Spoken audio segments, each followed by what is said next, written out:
extreme heat. These heat waves will tend to be hotter. As a heat warning in the city continues, climate scientists are sounding a warning of their own about even more scorching summers ahead. We found that it's a huge problem to get staff. As restaurants try to bounce back after months of COVID restrictions, they're now being served with a whole new challenge. And it's a very nebulous way of saying we didn't want a trans woman as our pastor. She was fired after coming out as transgender. Now a Toronto pastor is fighting back in a new lawsuit. Good evening, I'm Farah Morali. Toronto is in the thick of the dog days of summer. Temperatures today passing 30 degrees, but with the humidex feeling more like 40. And if you think the muggy weather is around more often than usual, you're not wrong. Dalia Ashri joins us live from Metro Hall, one of the city's cooling centers that have now opened up. Dalia, another hot night. That's right, Farah. It's been a pretty hot day today, and although the weather is starting to cool down just a little bit right now, there's a little bit of a breeze. It's still pretty humid out here, and that's why the city has cooling centers like this one here at Metro Town Hall open for 24 hours, amongst other ones across the city. Now, many people I spoke with today are hopeful for cooler days ahead, but climate experts I spoke with says as climate change intensifies, well, we should be expecting hotter summers. I was just indoors with my AC on full blast and my fans on. A heat warning in effect today in the GTA, but that didn't stop some people from going out. I kind of understand these are the last few days of summer, so although it was quite hot, I'm still looking at the positive here and trying to enjoy it. A new report on climate change found heat waves like this might be more frequent and more intense. The UN Climate Panel's report found the world is expected to cross the 1.5 degrees Celsius warming mark by 2030. We've already seen the impacts through an increase in wildfires in Canada's west coast to floods in the east coast. These heat waves will tend to be hotter. And, you know, in regions like Toronto, this comes along with humidity. Because of Toronto's concrete jungle, she says cities like Toronto tend to be warmer, also known as the urban heat island effect. Filled with a lot of concrete, things that absorb heat during the day and sort of release the heat in the evening. So in particular, we get these warm nights that make it pretty difficult to sleep sometimes. The UN's report on climate change found humans are unequivocally to blame and that there needs to be rapid action to cut greenhouse emissions, which could limit some impacts. David and Edna Markham live in the city. We do all the recycling and green bin and the kinds of things that can help some. We do not own a car. We take mass transit or foot power everywhere. This environment activist believes Canada needs to take more climate action. So what Canada needs to do is do that, decarbonize, phase out of fossil fuels, have a just transition for the communities at the same time. Right now, the City of Toronto has a climate action strategy plan called Transform TO. The goal is to reduce the emission by 65% by 2030 and net zero by 2050. Now, other climate experts I spoke to said hotter weather and warmer temperatures isn't the only thing we should be expecting. There is more rainfall that impacts the water levels of larger bodies of water like lakes, which we've seen at Toronto Island with the floods that have been happening there. Now, as for the hot weather and the humidity, if you're looking forward to cooling down over the next few days, the city has extended pool hours until 11:45 p.m. Farah? Thanks, Dalia. It's good to know. Our Dalia Ashri reporting live from Metro Hall tonight. Meteorologist Colette Kennedy joins us now with a first look at the forecast. Colette, we heard Dalia talking about pool hours being extended tonight, cooling centers open. We are certainly in the thick of this heat wave. Yeah, we sure are, Farah. And the other thing, you know, we have to think about, all those are great ways, and also drinking lots of water and staying, you know, hydrated are all great ways to kind of keep yourself healthy. But just remembering the air quality can be impacted too when we're having these kinds of conditions. So anyone with any respiratory issues especially really needs to kind of take it easy in this heat. And it's going to be here for a little while. Yeah, we got to get towards the end of this week. So we're still talking about, like today, seeing that humidex value to 40 or even just a little bit above. Daytime highs today, look at this, so many readings at 30 or even just over 31, including for Toronto. And again, we also had some active weather, so some of the kind of remnants of that pushing through in the overnight hours towards the early morning, but then should be gone as we get into the day tomorrow. So kind of just a few areas that are going to get some heavier downpours here and kind of hear some of the maybe rumble of thunder from what were some pretty intense storms earlier. Then we should see some clearing into the GTA into the afternoon, but still a risk coming back into southwestern Ontario, especially where we could see a few showers and thunderstorms brewing yet again. This pattern continues. Tonight, 23 degrees, 31 tomorrow, feeling easily like 40 degrees, Farah. Thanks, Colette. Turning to COVID-19 now, Ontario continues to report an upward trend in cases, with 6 straight days of more than 300 new infections. 324 cases were logged today. 3 more deaths were reported as well. The 7-day average has now climbed to 332. That's the highest it's been since June 21st. The leader of the Ontario Liberals wants a meeting with Doug Ford to talk mandatory vaccinations and vaccine passports. In a letter sent today, Stephen Del Duca asked for an urgent meeting with the Premier. Del Duca says the provincial government needs to mandate COVID-19 vaccinations for healthcare and education workers and introduce a vaccine certification system. The letter notes that the Ontario Medical Association, the Registered Nurses Association of Ontario, and the Ontario Long-Term Care Association have all publicly called for mandatory vaccines for health and education workers. Del Duca is asking that representatives of all the province's major political parties be invited to that meeting. The University of Toronto is joining a growing number of universities making COVID-19 vaccination mandatory. The school's president sent a note to staff saying it will require anyone intending to be on campus to be fully immunized. Faculty had been calling for the school to mandate vaccines. Several post-secondary institutions, including Seneca College, Western University, and Carleton University, are also asking students and faculty to disclose their vaccination status. The federal government says they are still working on a proof of vaccination for international travel. These credentials will have a common design across all provinces. They will include the holder's COVID-19 vaccination history, including the vaccine types, date, and location. Officials say they expect to have a system of proof of vaccination for travel in place by early fall, but no specific date was announced. The government says the certificate will include dates of vaccination, the type of vaccine received, and where it was administered. The federal government says they worked with provinces, territories, and Indigenous communities on this initiative and left the door open to have this system used domestically, but no formal plans for that are in place. We know pandemic restrictions took a heavy toll on restaurants in this city. Many are slowly bouncing back with full patios and dining rooms, but some restaurant owners are now facing a whole new dilemma, finding staff who are willing and able to work, and it's affecting their bottom line. Greg Ross has more.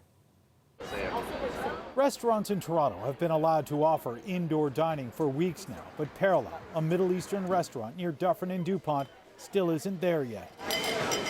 We don't have the staff for it. Owner Aharon Osri says they barely have enough staff to keep their patio and takeout service running. It's been extremely difficult to find cooks and supervisors and servers and hosts. To avoid overworking the staff he does have, Osri has decided to close the restaurant Mondays and Tuesdays, which he says has significantly hurt his profit margins. It's huge because customers are used to having us open 7 days a week. Suddenly we have to close for 2 full days. To make matters worse, he says the cost of running the business has also gone up. We had to raise salaries, cook salaries. We had to, all our suppliers, by the way, have raised their prices. We haven't raised our prices yet, but I think it's something we're going to have to do. Staff at La Palette, a French restaurant on Queen Street, are working doubles in order to keep the doors open. A lot of us are doing crazy hours. We're doing 16-hour days. You're working noon till 4 a.m. Got to drag all the furniture in from the patio after last call. By the time you count the cash and turn your head, there's a sink full of dishes and roll-ups to do. I was working 6 days a week, working about 65 to 75 hours a week, just to keep the place open 6 days a week here.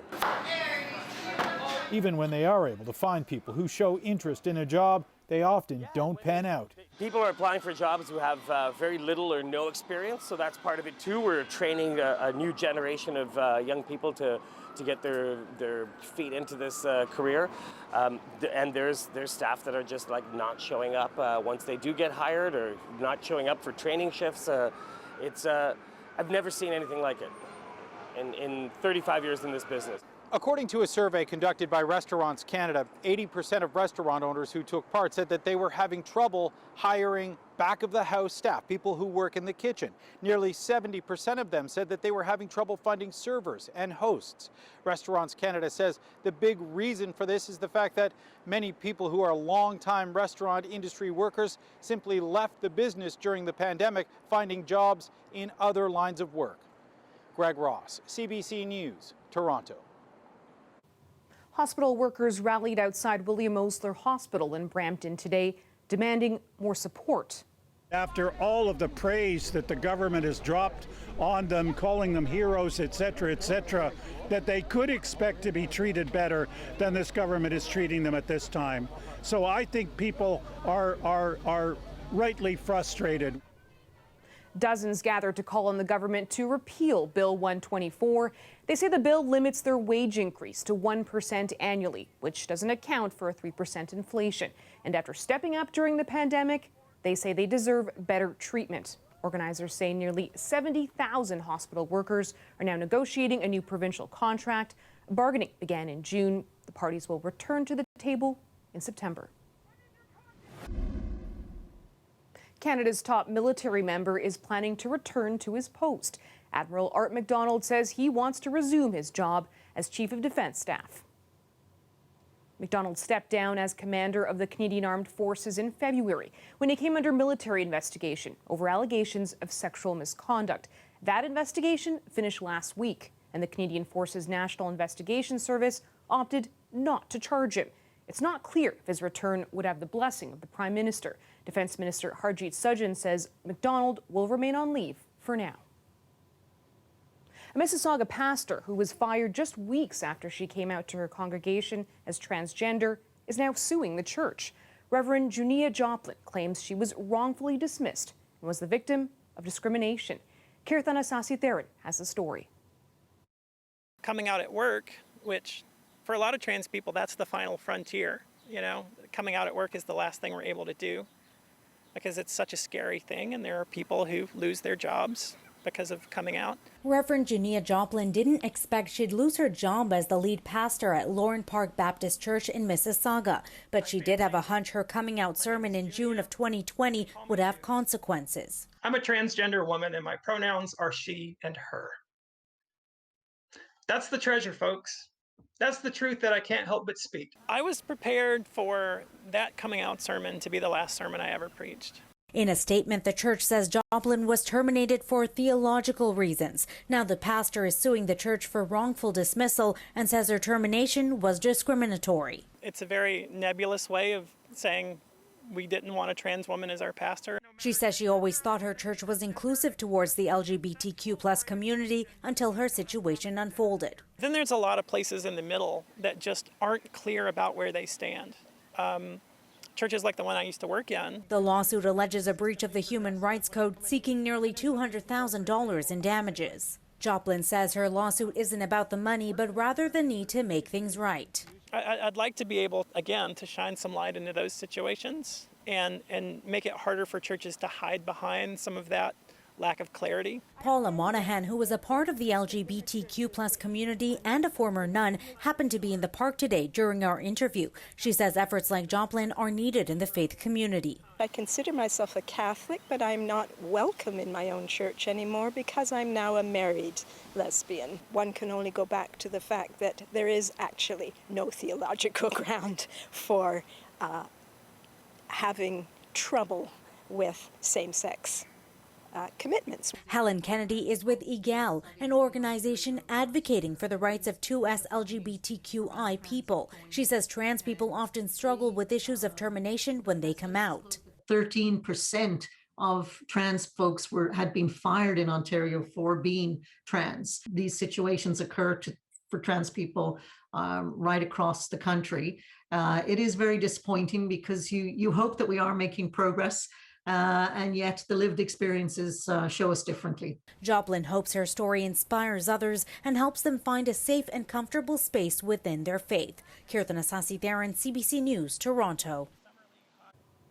This week, the province approved another ministerial zoning order, or MZO. That means a development can be fast-tracked. This MZO is in Innisfil, just south of Barrie. It will add a GO train stop and condo buildings to the community. But as Lorenda Redekop reports, the opposition and environmental groups are sounding the alarm on the project. The development will happen on what's now farmland, adding a GO train station and high-rises, 7,000 homes with up to 21,000 people in a town of 37,000. Our worry is that provincial policy doesn't have to be followed. With an MZO, critics warn the usual consultations with conservation authorities don't have to happen. One concern is the impact this could have on the nearby Lake Simcoe, where phosphorus levels are already high. Good for algae, bad for fish. Lake Simcoe appears to be at its max capacity for development impacts, unless we just want to say goodbye to good water quality. But the mayor and council voted in favor of the development, arguing the GO train access will be a positive for the environment. They also put out a promo video. Let's be a world leader. We have the ability to do it here, so let's do it. It also provides more affordable housing in a concentrated area that's close to transit. The mayor says this plan, with high rises, will cut down on sprawl. So what do?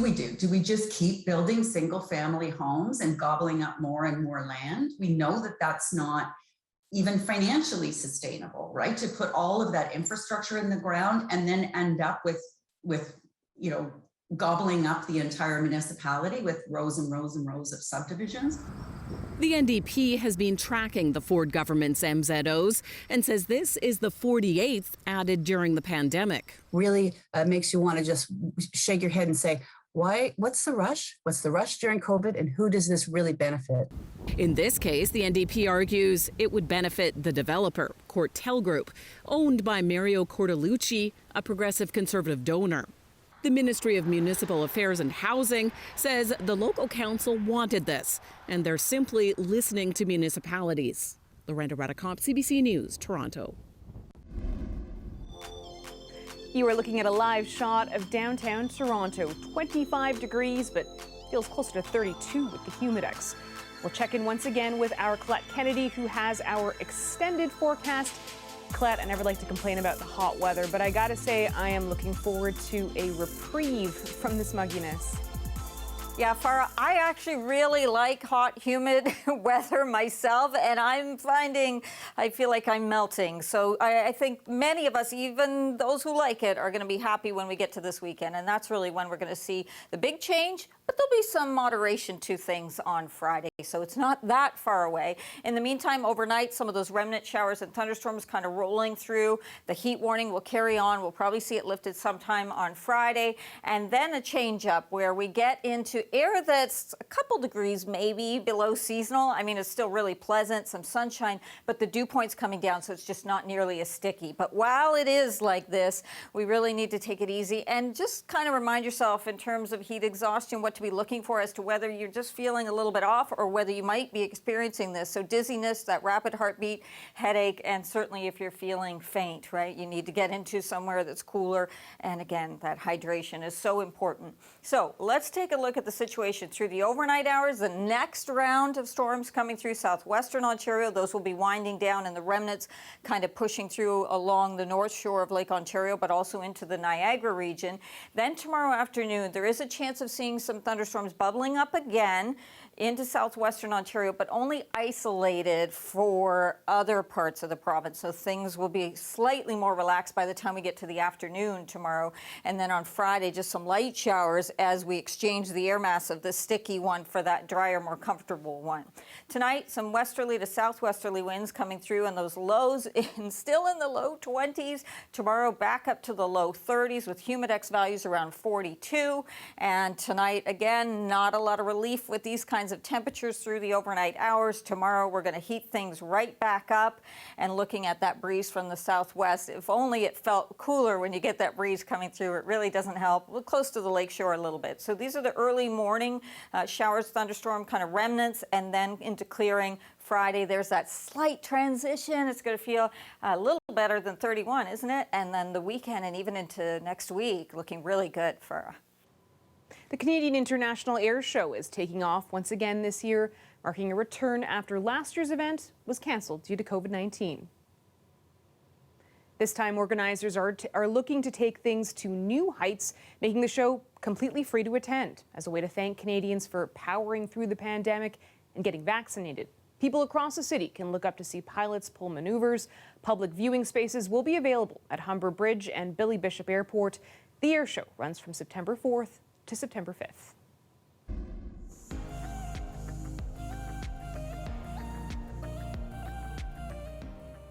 Nine months after his death, Alex Trebek's successor for Jeopardy has been named. Executive producer Mike Richards will take over the role as host. Mayim Bialik will also get another turn behind the lectern, hosting a series of spin-off episodes. Richard and Bialik were among the several named as interim hosts after Trebek's death, but some fans of the show on Twitter not happy with the decision. Many felt LeVar Burton, former PBS host of Reading Rainbow and from Star Trek, should have been chosen. Trebek, a native of Sudbury, hosted the show for 36 years. The lineup for Toronto's popular Honey Jam concert has been announced. When I say honey, you say jam, honey, honey. DJ Love Jones, Michelle Hopkins, and Bukola are among the performers. The nonprofit organization is hosting its annual concert tomorrow. Honey Jam aims to empower emerging female artists. Tomorrow's event at El Macombo will be the 26th annual show. And that is our show for you tonight. Thank you so much for watching. I will see you back here tomorrow night at 11. Good night.